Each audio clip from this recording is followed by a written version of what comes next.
In 1984, a young girl and her father vanished during a weekend road trip from Austin, Texas, leaving her mother behind with unbearable grief and no answers for over 16 years.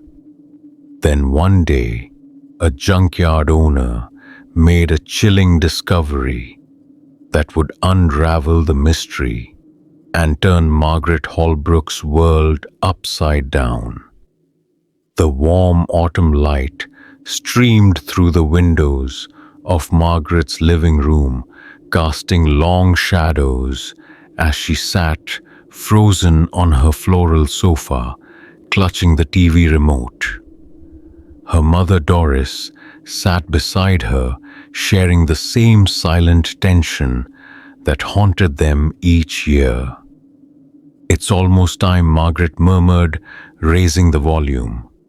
On the screen, a familiar image appeared: Jim Halbrook and their daughter, Lucia, smiling beside a shiny red 1979 Cadillac DeVille. The newscaster's voice broke the quiet. Jim and 8-year-old Lucia had gone missing exactly 16 years ago, their car never found. Help me with a like and a subscribe to motivate me to make better videos, and don't forget to comment which country you are from. Margaret turned off the TV, unable to bear the silence, and quietly pulled a worn photo album from the bookshelf. She flipped through pages filled with memories: Jim beaming beside his prized Cadillac, Lucia on her first day of school, family outings at Barton Springs. Her fingers trembled as she touched Lucia's face in the photo and whispered, "Where are you?" Suddenly the phone rang, cutting through the stillness. Margaret rushed to answer. "Mrs. Halbrook, this is Officer Daniels with the Austin Police Department. A junkyard in San Marcos just reported a possible link to your family's case. Would you be able to come identify it?" Her breath caught. "Yes, I'll be ready." She called upstairs. "Mom, the police found something. They think it might be related to Jim and Lucia." Doris quickly joined her determination, replacing her usual frailty. Minutes later, a patrol car arrived. Officer Martinez introduced himself, but said little on the hour-long drive to San Marcos. Margaret stared out the window, her heart pounding, while Doris sat rigid, clutching her purse. At Harrow's auto salvage, police tape and squad cars greeted them. Officer Martinez led them through rows of rusted cars toward a crowd. "Detective Reyes," he called out. A tall man turned, nodding solemnly. "Mrs. Halbrook, Mrs. Barrett, thank you for coming. We found something." He stepped aside. There it was, a red Cadillac DeVille, rusted and crushed, but unmistakably Jim's car. Margaret nearly collapsed at the sight. The car he had cherished. The car they disappeared in. And now, after 16 long years, it was here, silent, broken, and holding secrets that were finally beginning to surface. Years ago, Margaret Halbrook never imagined she'd be standing in a junkyard, staring at the mangled remains of her husband's beloved red Cadillac. "Oh my God," her mother Doris whispered beside her, gripping Margaret's arm for balance, as Margaret, as if hypnotized, stepped closer to the vehicle. The car had clearly been partially crushed, likely by the large excavator parked nearby, and police officers were circling it, snapping photos, taking measurements, combing the area. can't examine the interior due to the damage," Detective Reyes said gently. "But we need confirmation." "Is this your husband's car?" "Mrs. Halbrook." Margaret walked around it slowly, scanning for any trace of familiarity. She stopped at the right rear wheel and pointed to a small dent in the chrome. "Jim hit a curb the week before he and Lucia left," she murmured, voice trailing. Her eyes welled with tears she refused to let fall. "Yes, this is their car." Detective Reyes gave a solemn nod and gestured to a man lingering nearby. "This is Dean Lam, the owner of the junkyard. He's the one who reported it." Dean stepped forward nervously, wiping his hands on a rag. "Ma'am, I had no idea. I swear it was supposed to be crushed this morning. Then I saw your story on the news and recognized the car immediately. I called the police right away." Margaret stared at him, ignoring his outstretched hand. "How did it even get here?" she demanded. "Who brought it in?" Dean hesitated. "That's the strange part. There's no record of it. It's not in our system." Doris bristled. "That sounds suspicious." Detective Reyes raised a calming hand. "Mr. Lam alerted us voluntarily. There's no indication he's involved, but we do need answers." Just then, a woman in greasy overalls joined the group. "I saw Reed bring it in," she said. "Reed?" Reyes asked. Dean clarified, "Reed Caraway. He's my partner, handles the technical side." Reyes immediately pulled out his phone. "We need to talk to him. Dean, can you get him here?" Dean nodded, dialed, and after several moments shook his head. No answer. Reyes looked firm. "I need his home address." Dean pulled out a small notepad. "He lives in South Austin. Here." Reyes handed the info to an officer. "Send a unit to pick him up. Bring him in for questioning. And get a warrant for his office. It's locked, and only he has the key." Margaret stood motionless as the conversation unfolded, her eyes fixed on the wreckage that had once taken away her world. "Let's search the grounds," Reyes instructed. "Mrs. Halbrook, Mrs. Barrett, your help identifying personal items would be appreciated." Margaret nodded quietly, and the two women followed officers across the junkyard. Hours passed as they scoured piles of twisted metal and forgotten things, but nothing tied to Jim or Lucia emerged. Eventually, they ended up outside Reed's locked office, waiting for either him or the warrant to arrive. Margaret leaned against the wall, every ounce of strength drained, while Doris gently wrapped an arm around her shoulders. As the sun reached its peak, two police cruisers rolled into the junkyard, followed by a dark blue pickup. A young man stepped out, short brown hair, wearing a work shirt with the junkyard's logo on the chest. Reyes stepped forward. "Mr. Caraway." The man nodded. "Yeah.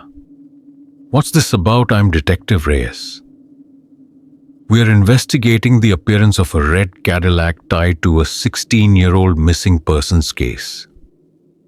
Reed glanced at Margaret and Doris, understanding dawning in his expression.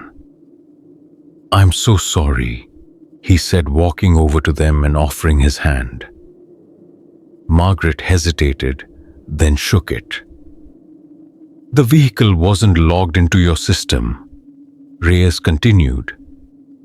"A co-worker says you brought it in. How did you get it? Reed sighed. A week ago, an older man brought it by when Dean wasn't around, said he didn't need it anymore and wanted it destroyed. Did he give his name? Reyes asked. Reed shook his head. That's the weird part. He paid in cash good money. But when I asked for ID, he bolted, just left the keys in the ignition and walked off. I tried to stop him, but he was gone. Can you describe him? Reyes asked. Reed squinted, thinking. Tall, maybe 6 feet, thin, grey hair though it looked like. It might have been dark, before Reed added, but the man definitely had a thick mustache, wore glasses, khaki pants, and a button-up shirt. He spoke softly, so quietly, it was hard to hear him. Margaret's breath caught. That sounds like Jim, she whispered to her mother, her face drained of color. What Doris exclaimed too loudly. But that's impossible. Detective Reyes turned toward them. Mrs. Halbrook, are you saying this description matches your husband? Margaret nodded slowly, hands trembling. It could be. The height, the build, the mustache. Jim always wore button-ups even on weekends. Reyes turned back to Reed. How old did he seem? Reed shrugged. Hard to say.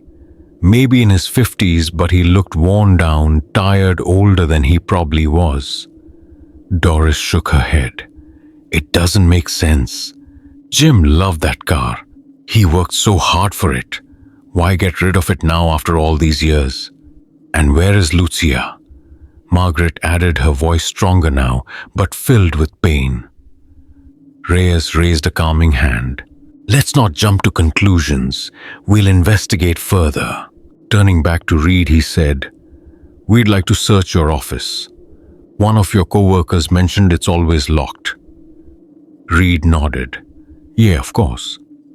Nothing to hide. We keep tools and catalogs in there. Follow me. As they walked toward the small building, Margaret and Doris exchanged worried glances. Do you really think it could have been Jim? Doris asked in a whisper. I don't know, Margaret replied. It sounds like him, but why abandon the car now? Where has he been all this time? And where's Lucia?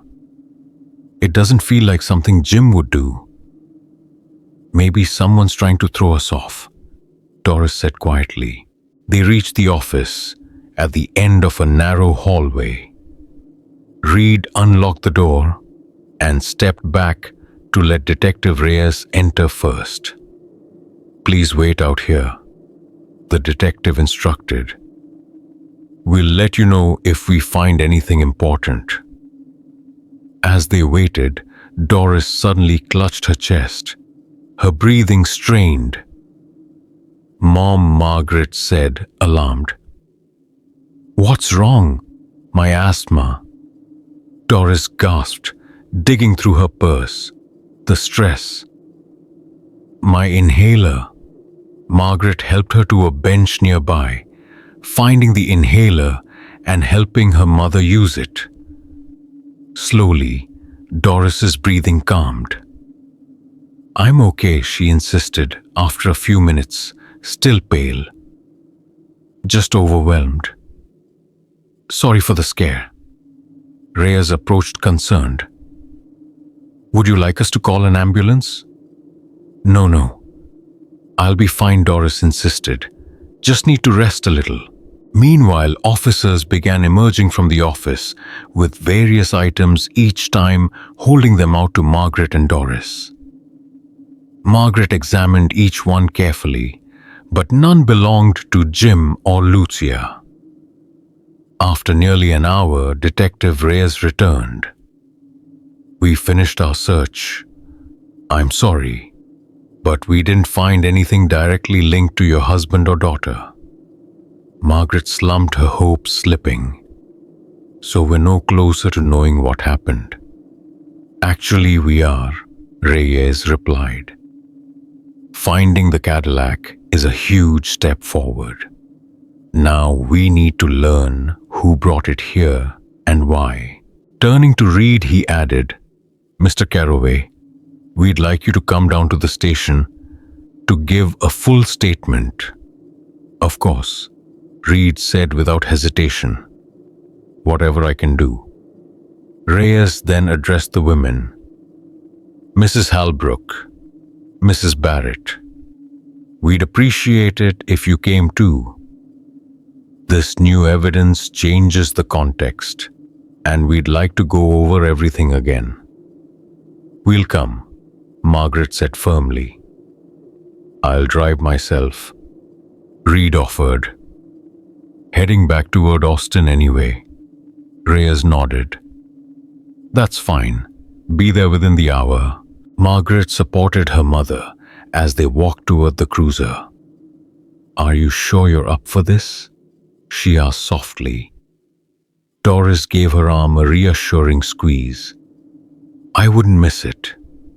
If there's any chance we can find out what happened to Jim and Lucia, I want to be there. They climbed into the back seat, watching as Reed started up his truck. As the convoy left the junkyard, the sun hung high in the sky, casting sharp, unforgiving shadows across the crushed red Cadillac, the car that once held their family, now silent and broken. At the Austin Police Department, the bright fluorescent lights cast cold reflections across the conference room, where Margaret and Doris sat on one side of the table, facing Detective Reyes and another officer. Reed was in a separate room giving his statement.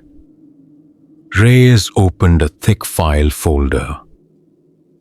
Let's go through the timeline again, he said. Sometimes a new set of eyes on old facts reveals something we've missed.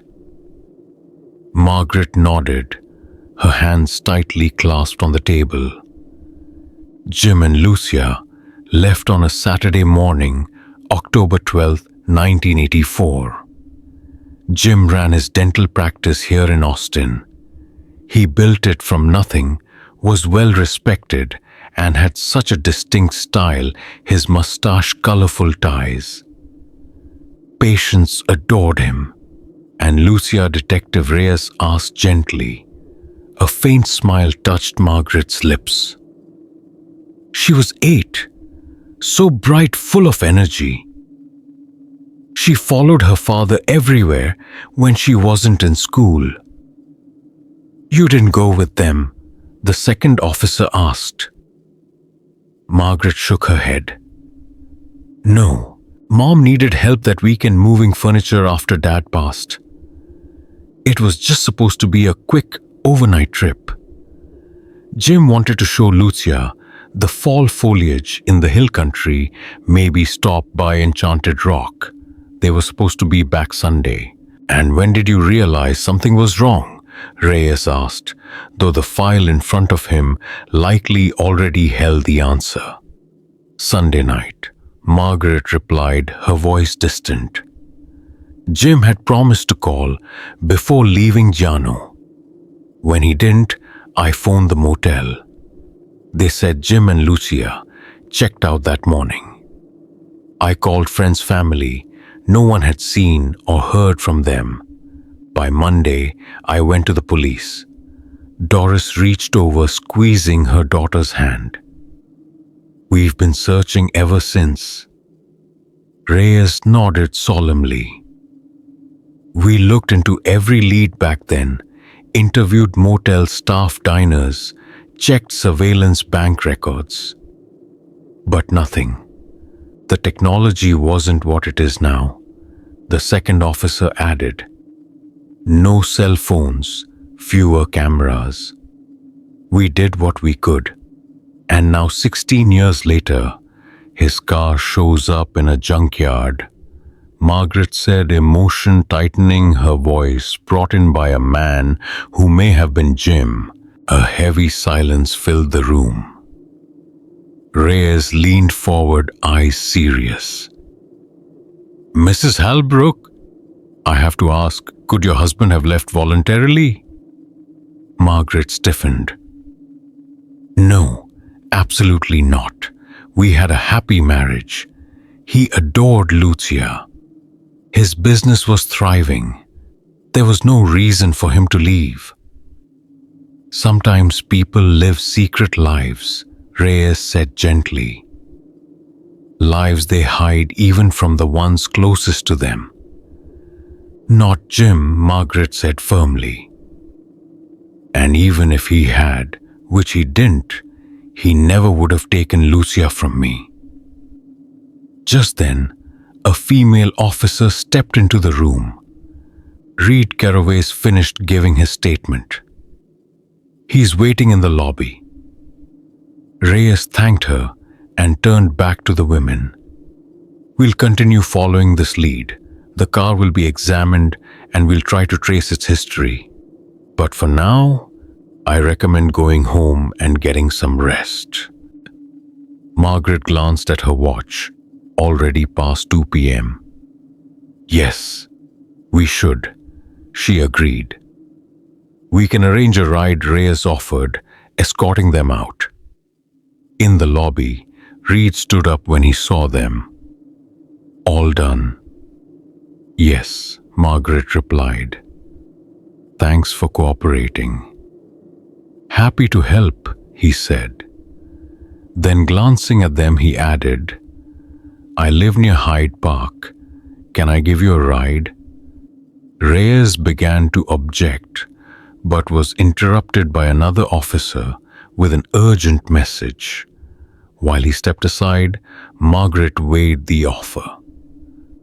Doris looked exhausted, and they could be waiting for a while.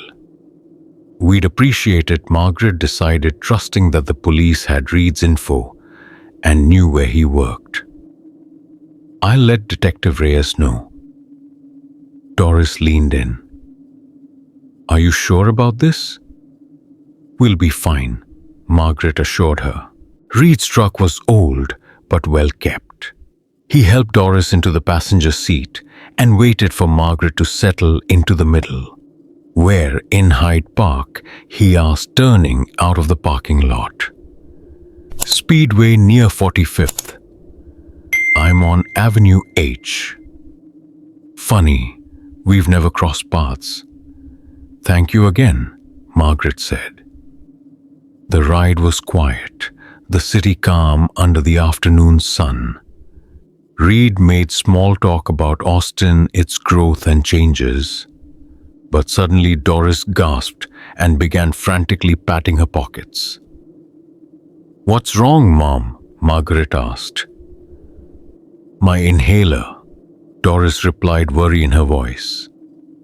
I think I left it at the junkyard office earlier. Are you feeling okay now? Yes, but I need that inhaler. It's my prescription, just got it last week. It was expensive. I have asthma too, Reed offered. I've got a spare inhaler at home if you need it. That's kind, but we could just stop at a pharmacy, Margaret said. It's a prescribed one, Doris insisted. I'd rather not waste money when mine's probably just sitting at the junkyard. Now, Margaret asked, the junkyard is an hour away. I don't mind, Reed said. We could be back in a couple hours. We couldn't ask that, Margaret protested. A taxi would be too expensive, Doris argued. He's offering to help us. It's no trouble, Reed said cheerfully. That place is basically my second home. Margaret looked at her mother's determined expression and relented. If you're sure, I'm sure. Doris nodded. Back to San Marcos then, Reed said, making a U-turn. The dashboard clock read 3:05 p.m. When they pulled into auto salvage, the police were gone, the crushed Cadillac still taped off, and only a few workers moved in the background. They climbed out of the truck and headed to the main office. Dean Lum looked surprised. "Read, Mrs. Halbrook. I thought you'd left with the police." "We did," Reed explained, "but Mrs. Barrett thinks she left her inhaler here." Dean's expression softened. "Yes, I found it and put it in Reed's office for safekeeping." "Would you mind if I get it now?" Doris asked. "Of course," Dean said. "Reed, you've got the key." Reed nodded and led them down the hallway. "I'll grab it," he said, stepping into his office. Margaret sank into a worn chair, exhaustion taking its toll. Doris paced just outside the door, her brow furrowed. "How are you holding up, Mom?" Margaret asked. "Overwhelmed. But okay," Doris replied, her voice calm. Moments passed in silence, interrupted only by the clinking of metal from the yard. Margaret began to fidget. "What's taking him so long? It's just an inhaler." Doris straightened. Suddenly, eyes locked on the office door. "Margaret," she whispered, "when Reed opens that door, look at the top shelf of the glass cabinet across from the door." "What? Why?" Margaret asked, startled. "I caught a glimpse when he went in," Doris said quickly. "There's a blue handbag up there between some books. I think it's Lucia's." Margaret's heart skipped. "That's impossible. Her bag disappeared with her." "Just look," Doris urged. "It's the exact same shade of blue." Before Margaret could respond, the office door opened and Reed stepped out holding Doris's inhaler. "Found it on my desk," he said, handing it to her. But Margaret's eyes weren't on the inhaler. They were locked on something behind him. Through the open door, she caught a clear glimpse of a glass-fronted cabinet. On the top shelf, nestled among thick manuals, was a small blue handbag, the exact same shade, size and shape as the one Lucia carried everywhere in 1984. "Read, Margaret," said, her voice steady but tight, "that blue bag in your office." Reed turned, glanced over his shoulder, and followed her gaze. "Oh, that. It's just an old bag," he replied casually, but Margaret noticed the slight tension in his shoulders. "It looks exactly like my daughter's," she said, "the one she had with her when she disappeared." Reed paused. "Really? That's quite a coincidence. Would you mind if I took a closer look?" she asked, already rising. Reed hesitated, then gave a nonchalant shrug. "Sure, I guess." "It belonged to my daughter." Dean, behind the counter, looked surprised. "I didn't know you had a daughter." Reed quickly replied, "She's not with us. Lives with her mom in Houston." Reed led them back to the office, unlocked the door again, and went straight to the cabinet. He reached up, retrieved the blue handbag, and handed it to Margaret. "My daughter got it as a birthday gift 1 year from school. She wasn't really into girly stuff, never used it. I just kept it here." Margaret's hands trembled as she held the bag. It was identical in every way to the one she had bought for Lucia in 1984. Small, rectangular, with white trim and a simple clasp. Lucia had saved up for it with pride and carried it everywhere. "This looks vintage," Margaret said, quietly examining it. What year did your daughter get this? Reed shifted. Oh, I don't remember. A few years back, Doris narrowed her eyes. This style was popular in the early 80s. I'm surprised they still make them. Reed shrugged. You know how fashion goes? Vintage comes back around. Margaret opened the bag. It was empty. Still, she carefully ran her fingers along the inside, noting how clean and well preserved it was. It's in great condition, she commented. She barely used it, Reed said. You can keep it if you want, just been collecting dust. Margaret looked up sharply. You'd give away your daughter's birthday gift, Reed waved dismissively. She never cared for it. If it brings you comfort, take it. That's very generous, Margaret said slowly. Are you sure? Absolutely, Reed answered, his expression unreadable. Doris took the bag and examined it more closely. Inside, she found a white tag sewn into the lining. She frowned and held it out. There's no manufacturer info, she said. Looks like something used to be printed on this, but it's been rubbed out. Margaret leaned in. The tag bore faint traces of lettering, now impossible to read. That's odd, she murmured. What kind of gift comes with a blank tag? I wouldn't know. Reed said, his tone a little sharper. It was a gift from someone at her school. Margaret ran her fingers over the material. Again, it felt exactly like Lucia's. The same texture, the same weight. The bag her daughter had clutched with pride. The one she'd taken with her the day she vanished. We'll keep it, Doris said, firmly hugging the bag. If that's all right? Like I said, it's just gathering dust. Reed repeated, gesturing to the door. Now, if there's nothing else, we should head back to Austin. As they walked through the junkyard toward Reed's truck, Margaret and Doris exchanged glances, but said nothing. One seated and alone, while Reed briefly spoke with Dean. Doris leaned close to her daughter. It's Lucia's bag, she whispered urgently. I'm sure of it. That tag, it's been tampered with. Someone tried to erase when and where it was made.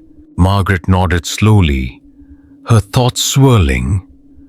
But how would Reed have Lucia's bag, and why would it be in his office? I don't know, Doris replied, voice low and serious. But something's off. First, Jim's crushed car turns up at Reed's junkyard. Now this bag, Lucia's bag, just happens to be on his shelf. That's not nothing. Let's not jump to conclusions, Margaret said, though doubt clung to every word. It could still be coincidence. Doris looked at her sharply. Do you really believe that? Before she could answer, Reed returned to the truck with his usual cheerfulness. All set, he asked. Yes, Margaret said, forcing a smile. Thank you again. As they pulled away from the junkyard, Margaret clutched the blue handbag, her fingers tracing its every contour. She sat silently beside Reed, Doris in the back seat, the inhaler safely tucked away again. But none of them spoke. The air inside the truck felt thick with tension. Margaret's mind spun with questions. How did Reed come to possess something that looked exactly like her daughter's most cherished item? And why had he been so quick, almost eager to part with it? I can't thank you enough for today, Margaret said at last, breaking the silence. It's been a lot. Happy to help, Reed replied. Finding that car must have been a shock. 16 years of waiting, Margaret said softly. And then, out of nowhere, Jim's car. Tell me about them, Reed said suddenly. Your husband and daughter. What were they like? Margaret hesitated. Reed's tone was casual, his eyes fixed on the road, but the question felt oddly timed. Still talking about Jim and Lucia had always helped her hold on to them. Jim was a great dentist, especially good with kids. He wore these silly ties with teeth on them. Kids loved it. And Lucia, she was a bright light, curious kind, always dressing up. Even at 8, she had opinions on her clothes. She must have loved that bag then, Reed asked, glancing at it in her lap. Yes, Margaret said, stroking the vinyl. It was part of the limited edition Barbie accessory line. She saved allowance for weeks to buy it. Wouldn't leave the house without it. She reached into her purse and pulled out a photo, Jim and Lucia, standing proudly in front of the red Cadillac. Jim's mustache, prominent, Lucia, smiling wide, in a pink rainbow shirt. This was taken a month before they disappeared. Reed barely glanced at the photo. Nice-looking family, he said. She was missing her 2 upper teeth. And that pink rainbow shirt. Margaret froze.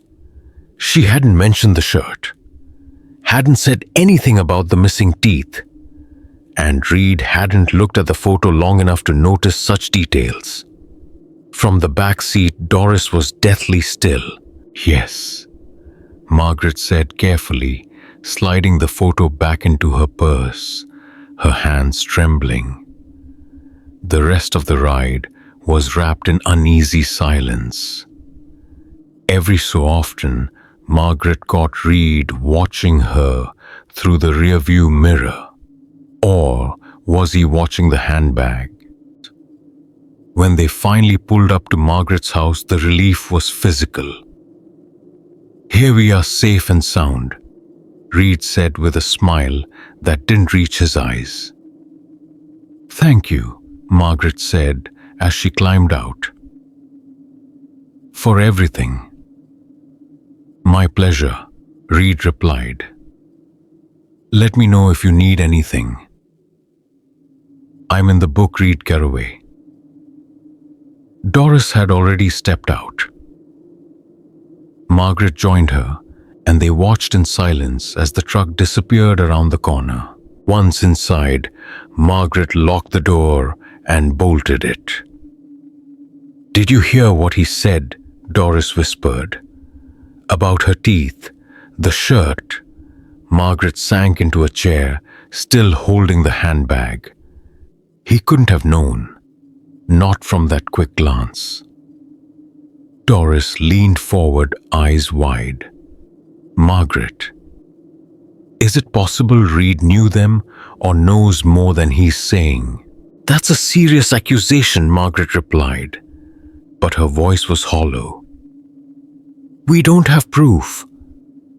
Maybe he has a good memory. Maybe. She trailed off, opening the bag again. If this really was Lucia's, she said slowly, her name would be inside. I wrote her name on everything. You used a sticker for that one, Doris reminded her, because she didn't want marker ink ruining it. Right, Margaret murmured. We stuck it inside, for identification. She examined the bag's lining carefully. The white tag was still there, worn and blank, but it had once held something. The ink, whatever it had been deliberately rubbed out. This many coincidences, Doris said, is too many. Let's take it to an antique dealer, she suggested suddenly. If this really is from the early 80s, someone will know. And if it is, we go to the police. Margaret nodded. You're right. Let's find out. She grabbed her keys. Mr. Keller at Burnett Antiques knows vintage Barbie merch inside and out. They drove in silence, each lost in thought until they reached the shop just before closing. Inside, the scent of aged wood and furniture polish greeted them.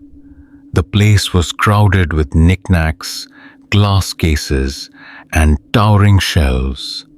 Mr. Keller looked up from behind the counter and smiled. Mrs. Halbrook, Mrs. Barrett, what a pleasant surprise. How can I help you today, Mr. Keller? Margaret said, placing the blue bag on the counter. We need your help. Can you tell us anything about this handbag? Mr. Keller adjusted his glasses, leaned forward, and studied the item. Interesting piece, he murmured. Children's accessory. Circa early 1980s, if I'm not mistaken. Robert turned the handbag over in his hands, carefully inspecting the details. This isn't quite my area, he admitted. But let me bring out Robert from the back. He's our expert on vintage toys and collectibles. His wife's a serious Barbie collector. Moments later, a younger man in his 40s with salt and pepper hair and wire-rimmed glasses appeared. This is Robert K., Mr. Keller said. If anyone can identify this properly, it's him. Ladies Robert greeted them politely. Let's take a look. He moved the handbag to a well-lit section of the counter and with practiced hands, examined the material stitching and clasp. Opening it, he ran his fingers along the seams. What exactly would you like to know about this item? We're hoping to confirm if it's an original Mattel product from the early 1980s, Margaret explained. Ideally, the exact year. Robert nodded and pulled out a jeweler's loop. The stitching and vinyl quality are consistent with Mattel's work in that era, he said. This shade of blue was part of the Barbie World line. After inspecting the zipper, he added, and this pull matches Mattel's design from around 1983 to 84. He stepped away to make a quick call. As they waited, Doris whispered, he seems convinced it's authentic. That doesn't prove it's Lucia's. Margaret reminded her. Just that it's from the right time. Robert returned moments later. My wife confirms this model was part of Mattel's 1983-84 limited run. This exact shade of blue was only produced for about 8 months. He pointed to the interior tag. Now this is odd. The identification tag has been tampered with. Margaret leaned in. Yes, he explained, pointing with a pen. See the puckering and discoloration. This tag was treated with heat, likely a household iron. Someone tried to erase the printed information. He held it to the light. There are still faint traces of ink. The heat didn't burn it, but it plasticized the surface. This wasn't time or wear. This was deliberate. Couldn't it have faded naturally? Margaret asked. Robert shook his head. No, natural fading would affect the whole tag. This shows localized heat damage, very different. Someone didn't want this tag to be readable. Margaret's heart raced. It looks exactly like my daughter's, she said cautiously. I wanted to know if it could be the same model. Well, it is, Robert confirmed. Genuine Mattel limited edition. My wife would love to see it sometime. Thank you. Margaret said, her voice tight. Robert handed the bag back gently. Happy to help. Doris turned to Margaret as they returned to the car. Someone tried to erase the identity of this bag, she said quietly. That's not a coincidence. We need to go to the police. Margaret nodded. Even if it's not Lucia's, even if Reed's story is true, the police should know. We'll go straight to Detective Reyes. She started the car, feeling a renewed sense of purpose. But they hadn't gone far when the brake warning light lit up. Margaret tapped the pedal too soft. That's strange. She pulled over just before the car lost power. Trying to restart the engine failed. She opened the hood, nothing obvious. Should we call a tow? Doris asked. Margaret reached for her phone. But before she could dial, a pickup truck pulled up behind them. Her heart sank. Reed Caraway stepped out, followed by a larger man. Margaret, Doris. Everything okay? Margaret forced a smile. Brake light came on. Then it died. This is Jason, Reed said. He's great with engines. Jason silently examined the engine while Margaret described the symptoms. Brake fluids leaking, he diagnosed. Maybe damaged the transmission too. You shouldn't drive it. Can you fix it here? She asked. Nope, Jason replied. Need a shop. Reed stepped in. Why don't we give you a ride? Where were you headed? The police station, Doris said, clutching her purse. Reed's eyes flicked up. Something wrong. Just following up on Jim's car, Margaret said vaguely. I can tow your car to the junkyard, Reed offered. We've got tools, and I can fix it for less than a garage. That's kind, Margaret began, but Doris interrupted. We'd prefer to get to the police first. Reed and Jason exchanged a glance. Margaret noticed it. Maybe we deal with the car first, she suggested. We can always call Reyes afterward. Exactly, Reed said smoothly. Let me call in a tow. Before they could argue, he made the call. Truck'll be here in 10 minutes. 10 tense minutes later, a tow truck with a different company logo arrived. The tattooed driver silently hooked up the car. All set, Reed said. You ladies ride with us. We'll have this sorted in no time. Margaret and Doris exchanged a look. They climbed into Reed's truck. Doris now gripping the blue handbag tightly as if it might vanish. The shadows of dusk deepened around them, but the questions only multiplied. Why had their car failed just as they were headed to the police? And why did Reed keep showing up exactly when and where he shouldn't? ChatGPT said. The older man stood motionless for a moment, eyes flicking between Margaret's tear-streaked face and Doris's earnest gaze. His jaw clenched, his weathered skin pulled tight with indecision. For a long second, Margaret feared he would retreat into silence again. But then, with a ragged breath, he stepped closer and dropped his voice to a whisper. I don't know how long she's been here, he said, but she's not allowed to leave the trailer. She never speaks unless spoken to. They keep her drugged, sometimes calmer that way. She's not the same little girl you probably remember. His voice caught, and for the first time emotion cracked through his hardened expression. She don't even look up when you talk to her. It's like the light's gone out. Margaret felt as if her heart had shattered. Her daughter, her Lucia, was alive. But in what condition? Please, she said again, barely managing to form the words. Can you get a message to her, tell her her mother's here. that I never stopped looking. He nodded, slightly eyes distant. I'll see what I can do. But if they find out, he trailed off, then turned toward the door.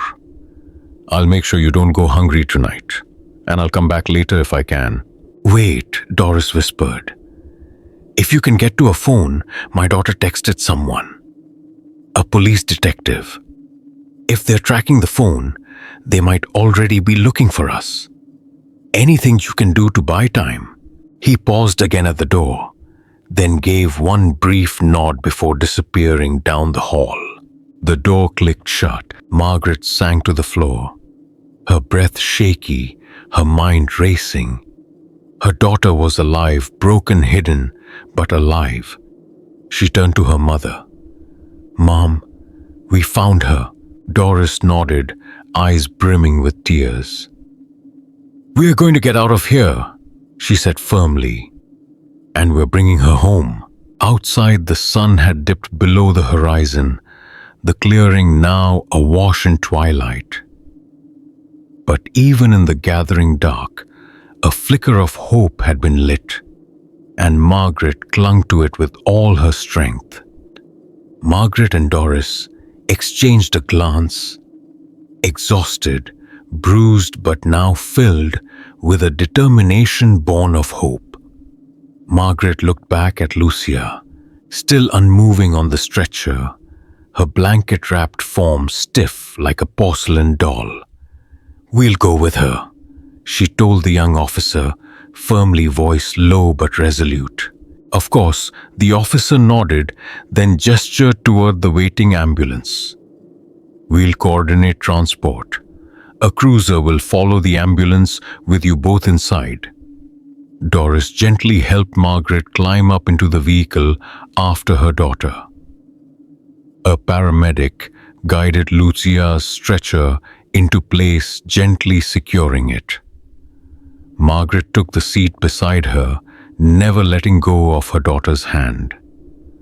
Doris settled in next to them, wrapping a second blanket around herself, but never looking away from Lucia.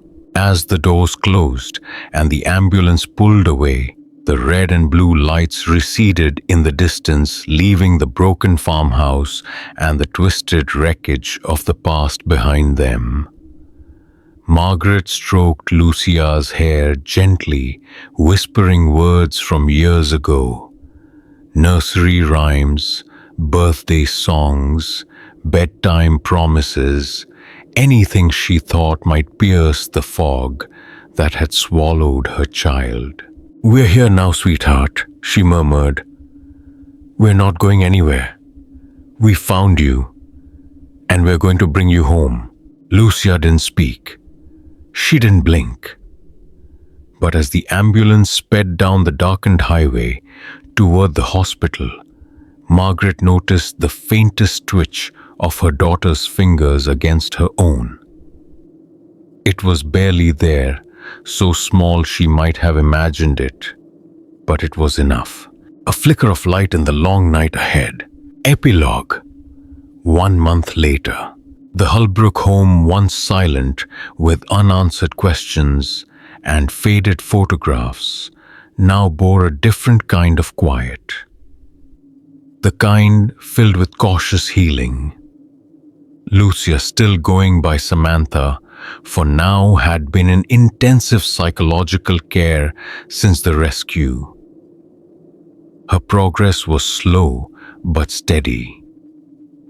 She no longer flinched at Margaret's voice. She had begun accepting meals from Doris. And just 2 days ago, she had uttered her first word, Mom. It wasn't loud, it wasn't confident, but it was real. Micah had survived surgery. He remained in critical condition for several days, but was now recovering under police protection. His identity and testimony would prove crucial to dismantling the trafficking network the boss had operated for years. Investigations were still unfolding, but what Margaret and Doris had uncovered, the car, The bag, the truth, was already making national headlines. Reed and Jason remained in custody. The boss, after multiple charges, including kidnapping, assault, and human trafficking, faced life in prison.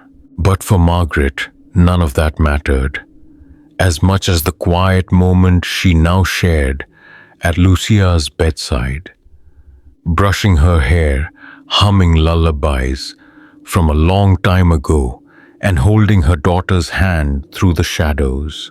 They had found her, and Margaret would never let her go again. Daughter was stolen away and raised under a lie. 16 years of agony searching, hoping only to learn that Jim had died that very first night, betrayed by his own kindness. Margaret's hands trembled in her lap, her nails digging into her palms. All this time she whispered, "All these years we thought maybe he took her, that maybe they were out there together. And he was gone the whole time." Detective Reyes's voice was soft. "I'm so sorry, Mrs. Halbrook. There's no way to soften what you've been through. But your courage, your persistence, it saved Lucia. You never gave up on her." Doris's voice cracked through the silence. "And Micah. He tried to do the right thing, even though his son was part of it all. We're recommending he be protected as a cooperating witness," Detective Morales added, stepping into the room with a fresh file folder in hand. "What he did, making that call, saved your lives. And his statements are helping us build a case that could dismantle one of the darkest trafficking networks we've ever seen."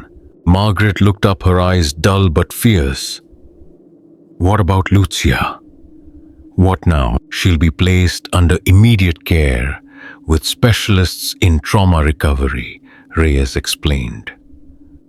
"The hospital's team is one of the best in the state for post-captivity recovery. But her progress, it'll take time. She may remember things slowly or not at all. But we'll be with you every step of the way." "I want to be there," Margaret said firmly. "Every day, every session. I don't care how long it takes." "You'll have that right," Morales confirmed. "And we've already started the process to formally restore her identity, her real name, her family records." A nurse peeked in, announcing softly, "They've moved Lucia to recovery, one visitor at a time." Margaret stood instantly. "I'll go." Doris touched her arm gently. "Tell her we're here. She's not alone." Margaret followed the nurse down the quiet hospital hallway, each step feeling like 100. She paused at the doorway, collecting herself, and then stepped inside. Lucia, no. Samantha no longer was sitting upright, her eyes distant but alert. A therapist sat quietly nearby, taking notes. Margaret approached slowly, gently kneeling beside the bed. "Lucia," she whispered, brushing a strand of hair from her daughter's face. "It's Mom. I'm here. I've always been here." Lucia blinked, her gaze moving slowly toward the sound of her mother's voice. And then, after a long pause, her lips parted slightly. Her voice came out cracked, faint, barely audible. "Mom." Margaret's breath caught in her throat as tears spilled freely. "Yes, baby. Yes, I'm here." For the first time in 16 years, their eyes truly met. Lucia's hand, hesitant and slow, reached out. Margaret clasped it in both of hers and held it tight as if she might never let go. Because she wouldn't. Not now. Not ever again. Margaret stood silently at her daughter's bedside, the rhythm of Lucia's breathing steady calm. It was the first peaceful moment they had shared in over 16 years. The room was still lit by the soft glow of the bedside monitor and the fading afternoon light filtering through the blinds. Doris sat across from her, hands folded in her lap, tears glistening in her eyes as she watched her granddaughter sleep. Lucia no longer, Samantha no longer just a missing person, was safe. Bruised, broken, but alive, and home. When the doctor had led them into the room earlier, Lucia had looked so small, curled under white sheets, despite being a grown woman now. But then, she spoke. Just a whisper. A trembled apology for being so broken. It shattered Margaret's heart, not because of what was said, but because of the innocence in her voice, the echo of a little girl lost long ago.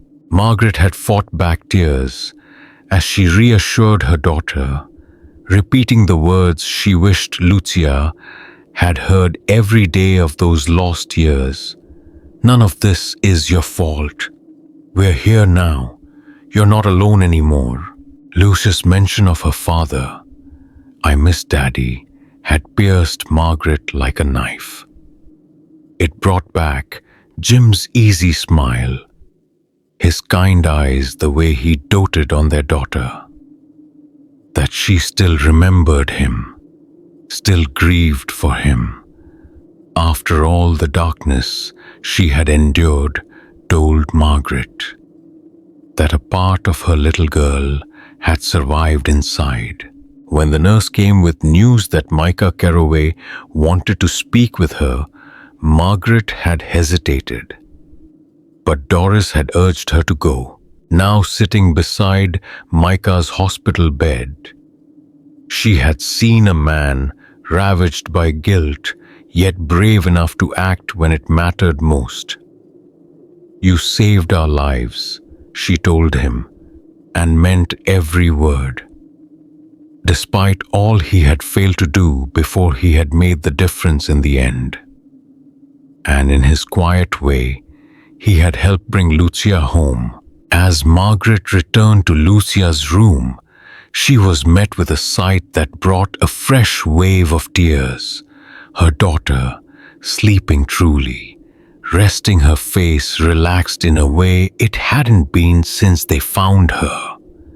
Doris looked up from her vigil and gave Margaret a soft, encouraging smile.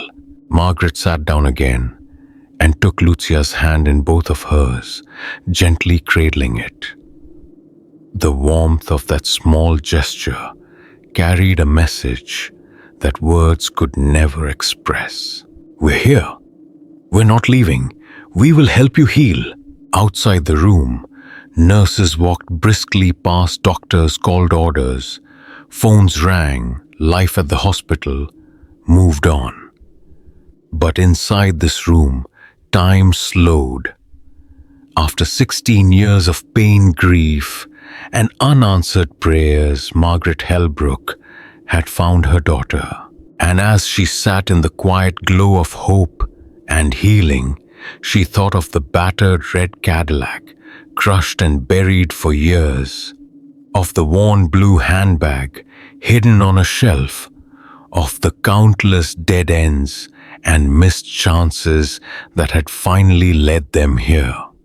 Strange how a scrap of vinyl and a dented wheel had cracked open the truth. Lucia was home. The road ahead would be long. There would be fear therapy, slow steps toward memory and trust. But they would walk it together, one day at a time, and Margaret at last felt peace because the nightmare had ended and her daughter had come back to her. Thank you for choosing my video among thousands of videos out there to watch, helping me with like a subscription of yours is very small, but very big and too valuable.